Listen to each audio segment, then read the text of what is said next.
Does economic, social, and political progress make people kinder? Or is it possible that the more rights and opportunities we gain, the worse we become as human beings? For centuries, the world was divided by classes, the haves and the have-nots, the nobility and the commoners. While the elite clearly enjoyed enormous privileges, many of them also recognized that they were benefiting from an unfair system. They understood that the underclass was impoverished not due to their personal failure or lack of effort. In many cases, that realization created a sense of responsibility. They were donating to the poor. In England, for example, during the time between Norman conquest and Reformation, the nobility created over 700 hospitals for the general population.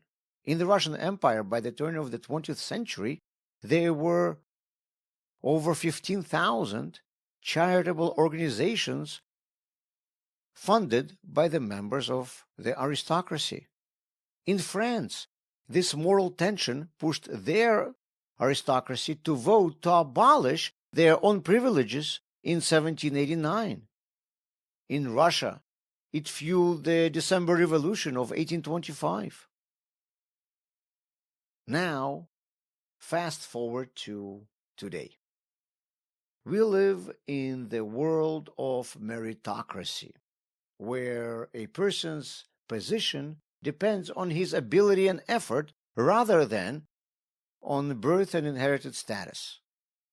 But that raises a difficult question. Doesn't this also mean that if someone is poor, they deserve it?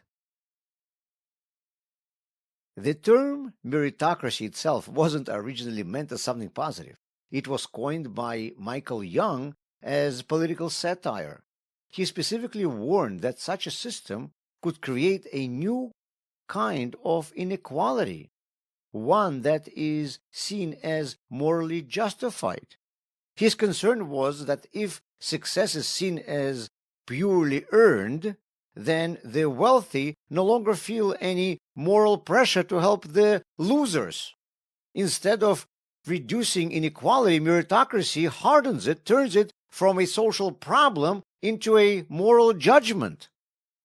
So a system where inequality is at least seen as something uncomfortable and problematic turns into a system where inequality is seen as normal and deserved.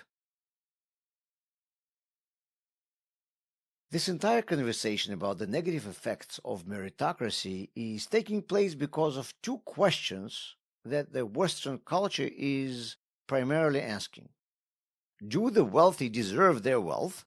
And subsequently, are they morally obligated to share it? Judaism approaches this from a very different angle. First of all, it is not that rich are supposed to help the poor. Everyone has to give charity regardless of their income, even the most impoverished ones. And second of all, Judaism recognizes that people earn their money due to their merit, but it doesn't cancel the responsibility to give it to others. In Hebrew, charity is tzedakah, which translates as justice or fairness. You will ask, what do you mean? If I earned this money through my hard work, isn't it only fair that I should keep it? The Torah says no. Some of this money was given to you in order to be shared with others. And a society shaped by that kind of worldview doesn't stop being kind just because it becomes more merit-based.